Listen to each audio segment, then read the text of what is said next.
Hey guys, it's been a while, hasn't it? Just so you all know, I am working very hard on my next review, which is going to be a review of Sonic Frontiers, but since that game is pretty beefy compared to other Sonic games, it's gonna take some time.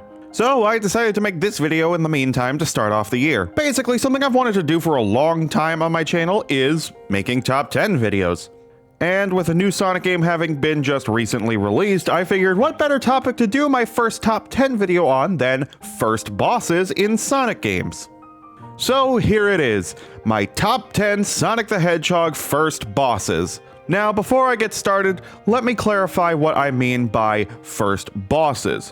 When I say first bosses, I'm talking about major bosses, not mini bosses.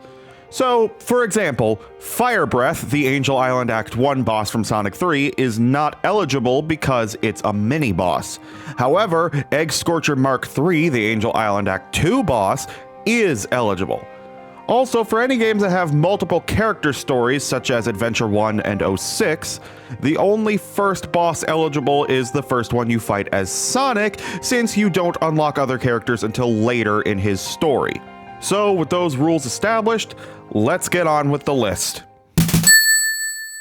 You've all heard the stories of how Sonic had a rough transition to 3D, but honestly, Sonic Adventure is a good start to 3D Sonic. Not perfect, but still good. And that's represented well with the fight against Chaos Zero. As the first thing players do in this game, it needs to teach them Sonic's mechanics, and I think it does that really well. Like the homing attack, for example. It's a really easy boss. I don't even know how you die to it. Game Grumps. The only reason I put this at number 10 is because the boss is kind of forgettable, overshadowed by the much better Chaos 6 and Perfect Chaos fights. Sonic 3 and Knuckles is my favorite Sonic game of all time. A phenomenal soundtrack mixed with great gameplay and level design, it is amazing. However, its first boss isn't as memorable. The Egg Scorcher Mark III is the third model after Mark I in Marble Zone from Sonic 1 and Mark II in Hilltop Zone from Sonic 2. And just like those other two bosses, it's pretty forgettable. He burns down the bridge at the beginning and sends out flames to hit you 2 at a time, or 4 if you're playing as Knuckles. And then for most of the fight, he just hides behind the waterfall. Overall, this boss is only slightly better than Chaos Zero, hence why it's at number 9. Sonic 06 is objectively a bad game, no questions asked there. The game was rushed to meet a deadline, and as such, it is a broken, buggy mess. Subjectively, however, there are elements I really enjoy. The soundtrack is phenomenal, the story had some promise, it just wasn't executed well. Some of the bugs are actually fun to mess around with, and most of the bosses are actually well designed, especially the Egg Cerberus. The music for this boss is a banger, and the attack patterns are easy to get accustomed to. There are really only 3 gripes I have with this boss. First is that the camera doesn't lock on to the boss when it's on the ground, so it's hard to see where he is sometimes. Second is that after draining half his health, Sonic says, "Hey, I can finally see your face! Now it's my turn!" Which would make you think you can hit it directly, but nope, you still need to grab the antenna. And third, the boss is misnamed. In Greek mythology, a Cerberus is a 3-headed dog, but this thing only has 1 head. Sonic Heroes is a severely underrated game. Sure, it does have its issues, but it's genuinely fun to play. The Egg Hawk is, in my opinion, the best designed fight in this game. You chase it down, and then when you get to the arena, you go ham on it. It does do a rotary attack, but if you take out both propellers, it stays stationary, making it easier to hit. Definitely one of the best fights in the whole game. You know what else is a severely underrated game? Sonic Rivals 2. The controls are fun, the gameplay is fun, this game's only real drawback is being on the PSP. The Eggliner is a genuinely fun boss. The way all bosses in both Rivals games work is you have to get 6 hits before your opponent does, but the Eggliner is better than the Egg Turtle from Rivals 1 because you actually have to chase him down. If you couldn't tell, I really like the bosses with chasing mechanics. And it also continues the trend of the hammer-themed first boss from the Advance games. The Sonic Rush series is one of the best series in the entire franchise. And I know this might be a hot take, but I actually prefer Rush Adventure over the first Rush game, and that's primarily due to the bosses. Instead of waiting around to get one hit in, you can just go ham on some of these guys, especially the Ghost Rex. This thing will slam its head down and you can just go ham attacking it. Also, once half of its health is gone, the arena switches from the top screen to the bottom screen, and its neck gets even longer. I mean, seriously, this thing rivals a Alolan Exeggutor. This one might be another hot take, but Sonic Colors for the Wii? Yeah, not that good. I mean, it does have some good bits, but overall, the game is pretty boring and monotonous.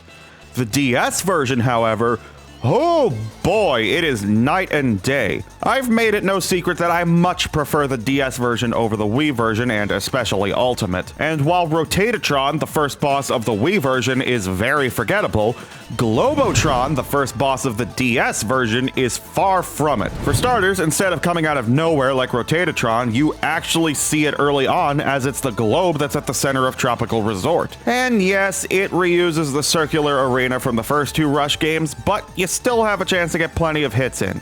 And once you fight this thing again after unlocking the Burst Wisp, this thing goes down with ease. Let's be real, Sonic Mania was a breath of fresh air for the franchise. A new 2D game being made by the same people responsible for the remasters of Sonic 1, 2, and CD, with new levels and reimagined classics. It was amazing. Now, of course, seeing Green Hill again for the bajillionth time is definitely something to groan about, but I'd say the boss at the end is pretty memorable. It's the f***ing Death Egg robot! I think everyone's jaw dropped when they showed this off at E3 because, I mean, come on! The final boss from Sonic 2 in Green Hill! That's incredible! Also, it reminds me of this Dorkly skit from 2015. Hey there, hey, yeah, hi. So, I decided to bust out this giant robot suit a little earlier than usual. Also had my minions grab all the rings in the area first. Now, while the boss is fairly easy, I mean, you can just get right under him as the legs don't have any collision this time for some reason, it is still hard to forget seeing the f***ing Death Egg robot in Green Hill. Sonic Unleashed is without a doubt my favorite 3D Sonic game, yes, even more than Sonic Generations. The different locales inspired by real-world nations combined with actual good gameplay throughout the whole game, yes, even the Werehog, it's not that bad. I definitely enjoy revisiting this game often. And of course, the boss against the Egg Beetle is fantastic. No, the Egg Cauldron is not the first boss, it is a mini-boss. You actually have to keep on your toes to make sure not to get hit. It provides a nice blend of challenge while also not making it feel impossible.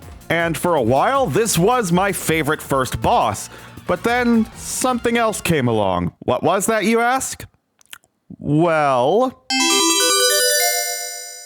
I'm hanging on to the other side. I won't give up till the end of me. Now, how could I put anything else here? Giganto from Sonic Frontiers is without a doubt the best first boss in any Sonic game. For starters, you play as Super Sonic, and instead of switching to a completely different control scheme, he controls exactly the same as normal Sonic, just more powerful, and he can fly. Also, this music. Oh, this music. It's time to face your fears. When your time has come and gone, I'll be the one to carry on. And you can throw me to the wolves, 'cause that's your mind to fade apart. I'm hanging on to the other side. I won't give up till the end of me. I'm what you get when the stars align. Now face it, you're just an enemy. This song slaps. Plus, your attacks feel powerful. Like, if you Psyloop him, you fling him into the air, and if you Psyloop him again, you slam him down to the ground. And then the boss ends with Sonic flying straight through it like a bullet. Sonic Frontiers may not be the best Sonic game, but it's still a great game and a fun one too. and the bosses against Knight, Wyvern, and especially Giganto exemplify that to a T. Welcome to the mind